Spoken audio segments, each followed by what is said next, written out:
کہانی بہت ہی زیادہ خوفناک ہونے والی ہے۔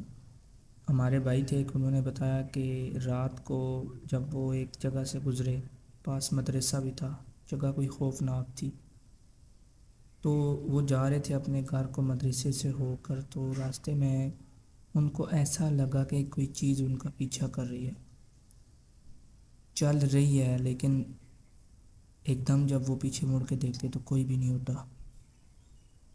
تھوڑا سا وہ چلتے ہیں، پھر ایک دم پیچھے مڑ کے دیکھتے ہیں، کوئی بھی نہیں ہوتا، لیکن ان کو ایسا محسوس ہوتا ہے کہ ان کے آس پاس کوئی نہ کوئی ہے۔ جب وہ ایک تنگ سی گلی اس سے ہو کے گزرتے ہیں تو ایک دم پھر دوبارہ سے پیچھے مڑ کے دیکھتے ہیں تو کوئی کالے رنگ کی چیز، تھوڑا قد میں تھوڑی لمبی تھی، وہ ان کو دکھائی دیتی ہے، لیکن ایک دم سے غائب ہو جاتی ہے۔ اب انہوں نے ایک ایسی جگہ سے ہو کر اپنے گھر جانا تھا جو کہ تھوڑی ویرانی تھی، حویلی تھی، چاروں طرف دیواریں تھیں، کنواں بھی تھا۔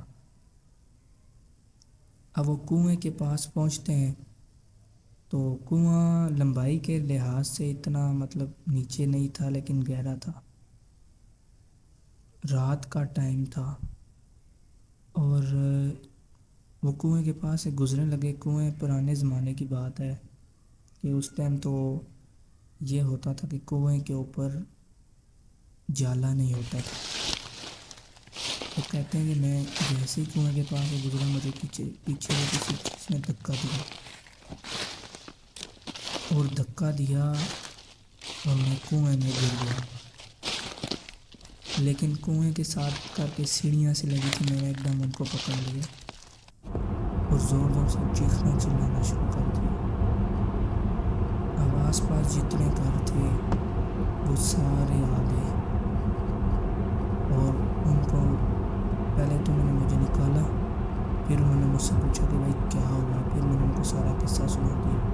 انہوں نے مجھ پر آیت الکرسی پڑھی پھونکی اور مجھے حوصلہ دیا کہ کوئی بات نہیں، ایسا ہوتا رہتا ہے، بس گھر سے جب بھی نکلو دعائیں وغیرہ پڑھا کرو۔ اسی طرح ایک اور بھائی ہیں، انہوں نے بھی یہ بتایا کہ جب یہ واقعہ ہوا تو ہم جب بھی اس جگہ سے گزرتے تھے تو ایک دم بھاگنا شروع کر دیتے تھے،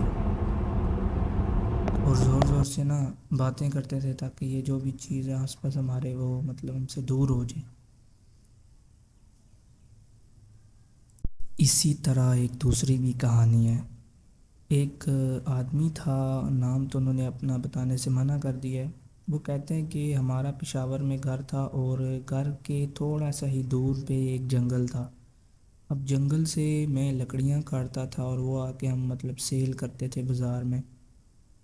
میں ایک دن لکڑیاں کاٹ رہا تھا تو اچانک سے مجھے ایسا لگا کہ کوئی آدمی آ رہا ہے، تھوڑا دور تھا، کوئی سامنے سے چلتا ہوا کوئی سایہ یا کوئی ایسی چیز آ رہی ہے۔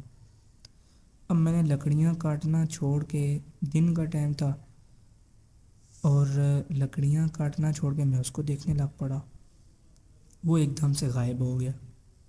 اسی شام کو تقریباً مغرب کا ٹائم تھا، گرمیاں تھی، آپ کو پتہ ہے جب گرمیاں ہو تو تھوڑی بہت روشنی آسمان کی رہتی ہے، لیکن شام کا ٹائم تھا، جب میں لکڑیاں کاٹ رہا تھا تو وہی چیز دوبارہ میرے سامنے آتی گئی، اور وہ میں دیکھ رہا تھا کہ وہ لمبی ہوتی جا رہی ہے، اس کا قد اتنا لمبا ہو گیا کہ ایک درخت کا سائز کا۔ کہتا ہے کہ میں ڈر گیا ایک دم، اور میں نے لکڑیاں کاٹنا چھوڑ دی اور کلاڑا اٹھایا اور بھاگتا بھاگتا میں گھر آ گیا۔ اس کے بعد کافی ٹائم بعد میں گیا بھی، صورتیں وغیرہ پڑھی، لیکن اس کے بعد خیر ایسا کوئی واقعہ پیش نہیں آیا۔ اب چلتے ہیں تیسری کہانی کی طرف۔ ایک بھائی بتاتے ہیں کہ وہ چیونٹیوں کا جو گھر ہوتا ہے جہاں پہ چیونٹیاں رہتی ہیں، اکثر سننے میں آتا ہے کہ وہاں پر بھی ایسی چیزیں، ایسے اثرات موجود ہوتے ہیں۔ وہ کہتے ہیں میں بیٹھک میں سویا کرتا تھا، بیٹھک تھوڑے سے گھر کے کونے میں کر کے تھی، اور باقی جو گھر والے تھے وہ بیٹھک کے اندر نہیں سوتے تھے، وہ جہاں پر دوسرے کمرے ادھر سوتے تھے، جہاں بیٹھک ہوتی ہے جس کو مہمان خانہ کہتے ہیں، تو کہتے ہیں وہ ہم نے بنائی ہوئی تھی کیڑیوں کے گھر کے اوپر۔ وہاں پہ کہتے ہیں میں سویا تو ایک رات مجھے ایسا لگا جیسے کافی ساری چیزیں مجھے چمٹ گئی ہوں، اور میں نے زور زور کے بولنا چیخنا شروع کر دیا۔ ایسا پتہ چلتا تھا کہ جیسے 10 سے 20 آدمی میرے اوپر سوار ہو گئے، اور میں چیخنا چلانا شروع کر دیا۔ پھر گھر والے آئے، انہوں نے مجھے حوصلہ دیا، بھائی اس طرح کیا ہوا. میں نے ان کو بتایا کہ اس طرح میں سویا ہوا تھا رات کے ٹائم، کوئی پتہ چلا کہ 10 سے 20 لوگ میرے اوپر آ کے سوار ہو گئے. کہا تو انہوں نے مجھے کچھ نہیں، نہ مارا پیٹا، لیکن وزن اتنا میرے اوپر ہو گیا جیسے منو وزن ہے، بہت سارے لوگ میرے اوپر سوار ہیں. خیر کہتے ہیں پھر صبح میں اٹھا تو مجھے گھر والوں نے حوصلہ دیا، دلاسا دیا، مجھ پہ کوئی دم وغیرہ کیا، تو جا کے میں تھوڑا ٹھیک ہوا. جب دم وغیرہ آپ کرتے ہیں ایسی چیزیں آپ سے دور ہوتی جاتی ہیں.